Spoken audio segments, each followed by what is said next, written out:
32 milliards de voyageurs kilomètres en une année, ceci représente 568 millions de voyageurs transportés effectivement par les trains de la SNCF. Le trafic marchandises, exception faite des bagages et de la poste, révèle pour la même année plus de 53 milliards de tonnes kilométriques taxées, soit 13 200 000 wagons chargés et entrées chargées. Mais parmi ces trafics normaux qui roulent inlassablement sur les 39 000 km de voies des chemins de fer français, il y a des convois peu ordinaires et même parfois tout à fait exceptionnels.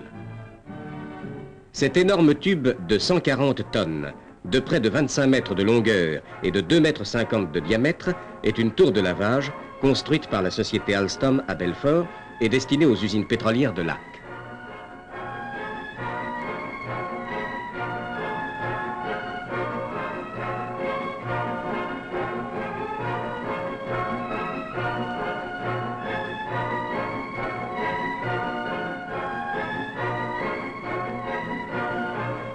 C'est uniquement par voie ferrée que ce lourd chargement reliera les pays enneigés de l'Est de la France aux 12 contrées méridionales.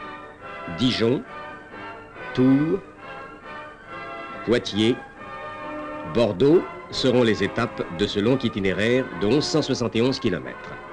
Les problèmes posés pour la bonne marche de ce convoi spectaculaire furent aisément solutionnés par le Bureau des transports exceptionnels de la SNCF.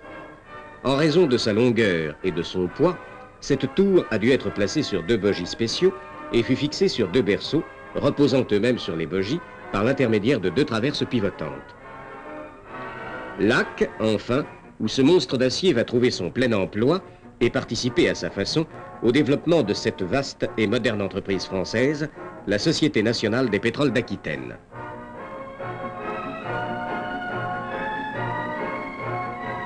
Ne croyez pas que cet engin bizarre soit une fusée interplanétaire qui va prendre place sur l'aire de lancement.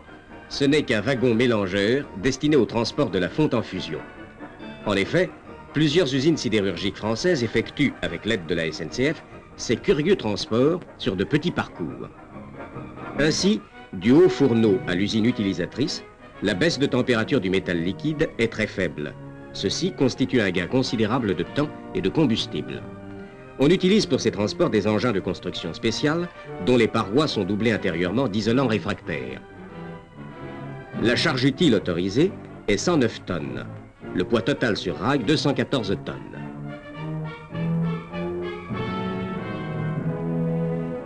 Chaque wagon est surmonté d'une coupole qui sert au chargement de la fonte liquide.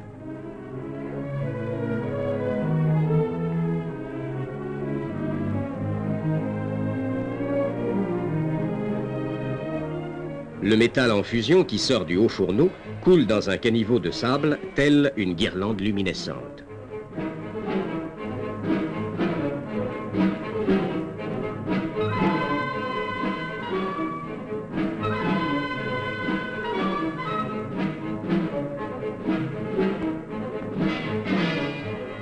Lorsque la fonte liquide et rougeoyante pénètre à grand flot dans les wagons, sa température est de 1400 degrés environ.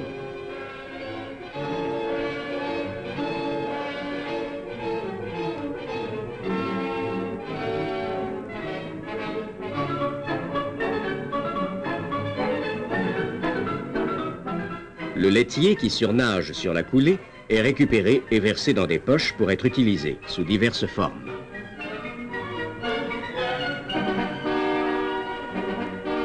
Sans perdre un instant, le train spécial prend le départ.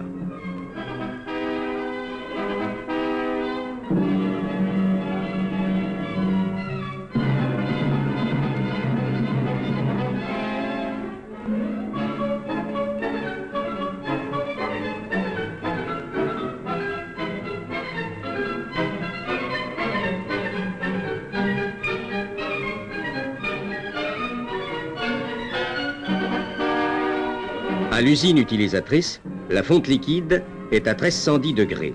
Elle n'a donc perdu au cours du trajet que 90 degrés, différence de température relativement faible. Les wagons spéciaux ont la possibilité de faire basculer la poche sur son axe longitudinal pour permettre l'évacuation de la fonte au déchargement.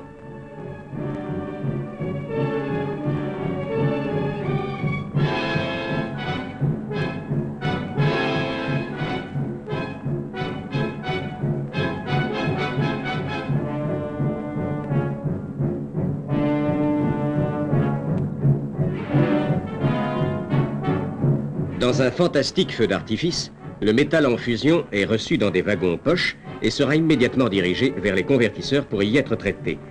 En un an, 183 264 tonnes de métal en fusion furent ainsi transportées entre diverses usines sur des parcours atteignant jusqu'à 15 km.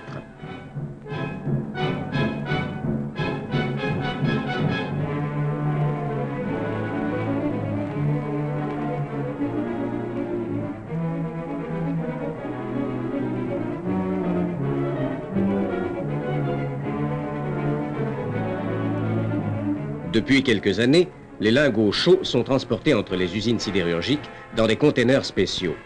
Ce procédé supprime l'obligation de refroidir les lingots pour le transport entre les usines de coulée et d'usinage.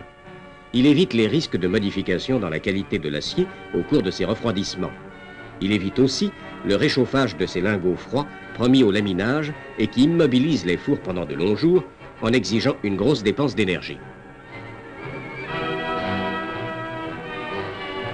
Ce container, dont la partie supérieure s'ouvre automatiquement par l'action de vérins pneumatiques, est efficacement calorifugé intérieurement par une couche en béton de vermiculite.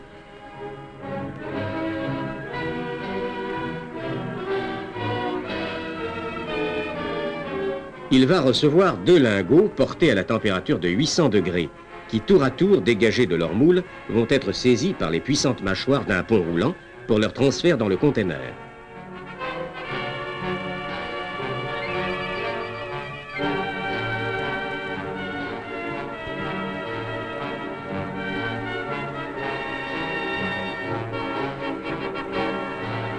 Les 2 lingots ne doivent pas ici dépasser le poids total de 18 500 kg, charge permise au container. Cependant, d'autres aménagements peuvent recevoir de plus fortes charges.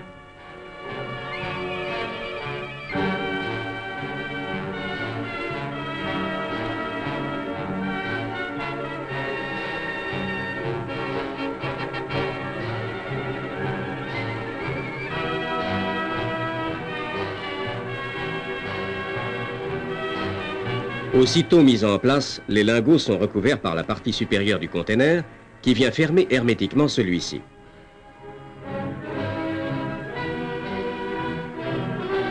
Et c'est ainsi que s'opère le chargement de plusieurs wagons qui bientôt seront incorporés dans un train de marchandises régulier et acheminés vers leur destinataire.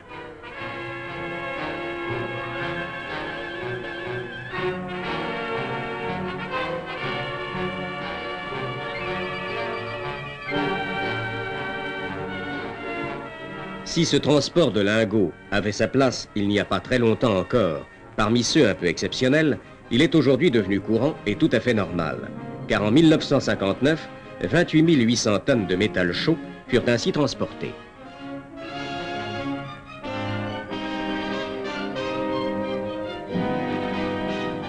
À leur arrivée à l'usine destinatrice, les lingots vont être aussitôt déchargés et dirigés sur les ateliers de traitement.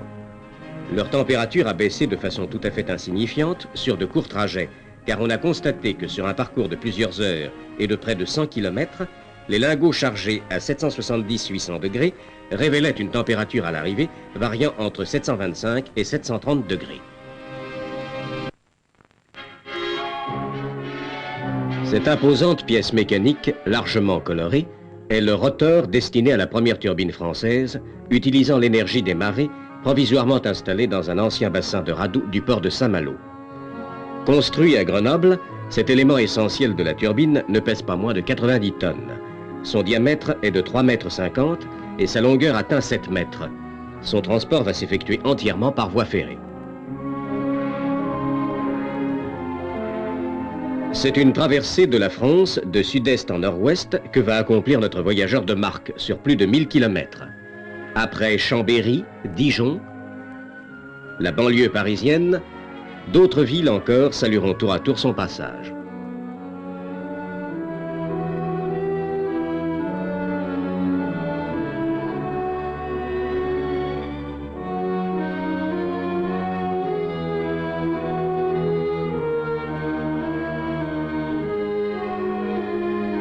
Que de soins apportés pour le transport de cet enfant chéri de l'industrie hydroélectrique. Cela se conçoit aisément puisque son sort est étroitement lié aux destinées d'une nouvelle branche de la production de l'électricité, l'énergie marémotrice.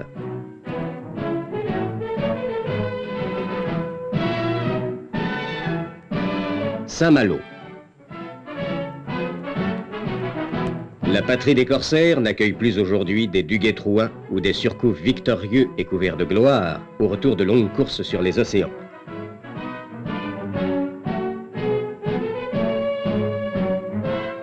Les temps ont changé, et si les vieux remparts, témoins d'une autre époque, rappellent les gloires passées, ils pourront d'ici peu, avec les Malouins, fêter une nouvelle victoire de l'homme sur l'élément, l'asservissement de la formidable puissance des marées au bénéfice de l'humanité.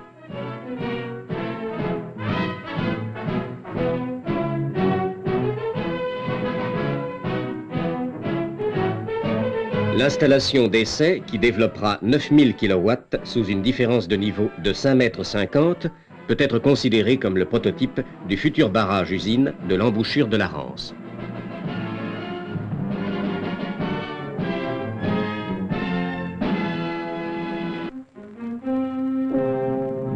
Ce dernier engin, appelé absorbeur, et destiné à la Société nationale des pétroles d'Aquitaine, constitue dans ce genre de transport une sorte de record. Long de près de 31 mètres, d'un diamètre de 2,75 m, il accuse le poids coquet de 216 tonnes. Son transport entre Arles et Lac est assuré sur un couplage composé de châssis de wagons équipés de berceaux pivotants. Au départ d'Arles, le mastodonte métallique a été recouvert de bâches isolantes au néoprène pour permettre une circulation sans danger sur les lignes électrifiées.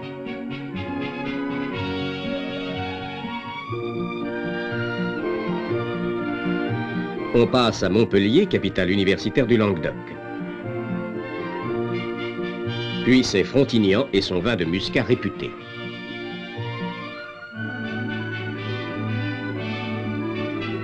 Le convoi longe maintenant les importantes installations de raffinage de pétrole installées dans les environs de la petite ville de Sète.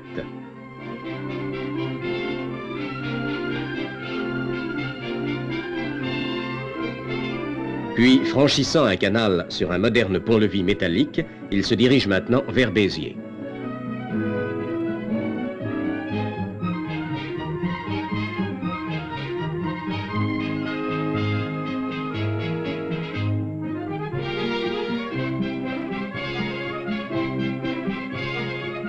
Roulant dans la plaine languedocienne, on peut se rendre compte ici de l'importance et de l'étendue de ce spectaculaire transport.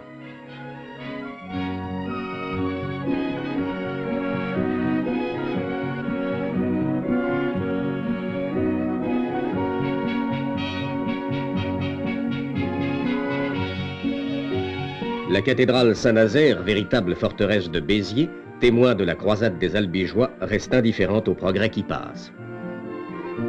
Puis c'est Narbonne, capitale incontestée du vignoble languedocien, et un des plus grands centres de transit français pour les transports vinicoles.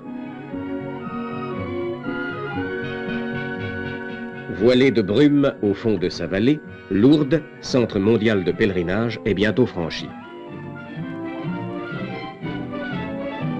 Et voici Lac, le terminus. Sans aucun incident, l'extraordinaire convoi a parcouru les 583 km de son trajet en 29h26 minutes, arrêt compris, soit 16h40 de marche effective à la moyenne de 35 km à l'heure.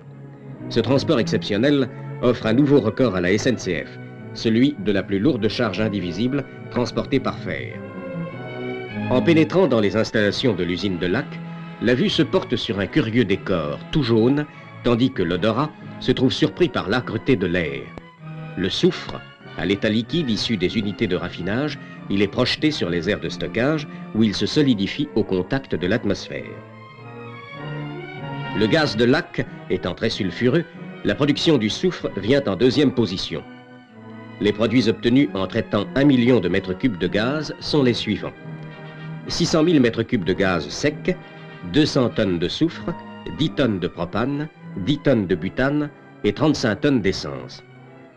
Avant l'exploitation du gisement de Lac, les transports de soufre par chemin de fer étaient relativement peu importants.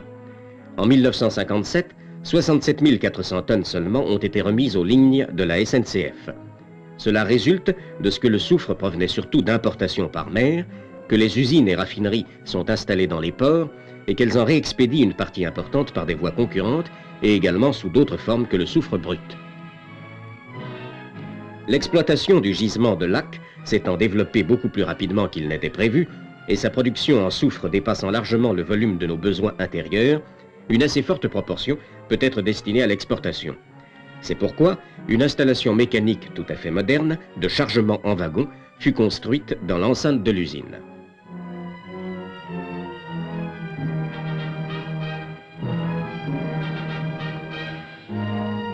Poussé par un bulldozer, le soufre pulvérulent tombe dans une trémie sous laquelle passe une bande transporteuse qui va le hisser jusqu'à la tour de chargement.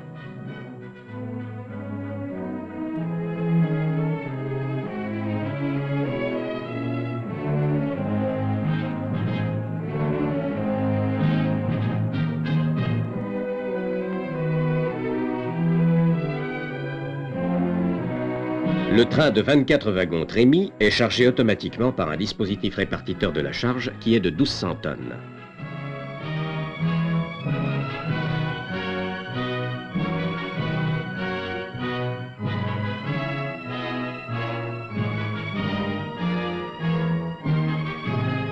Ce système de chargement ultramoderne et rapide évite d'autre part toute perte du produit au cours de la manutention.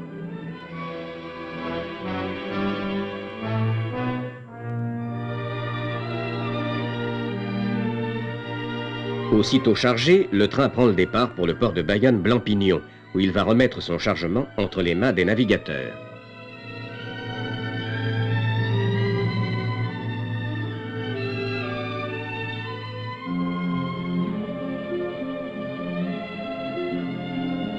En 7 mois, 4775 de ces véhicules ont transporté 227 162 tonnes de soufre qui ont été expédiées par bateau vers des ports français et vers des pays étrangers tels que la Grande-Bretagne,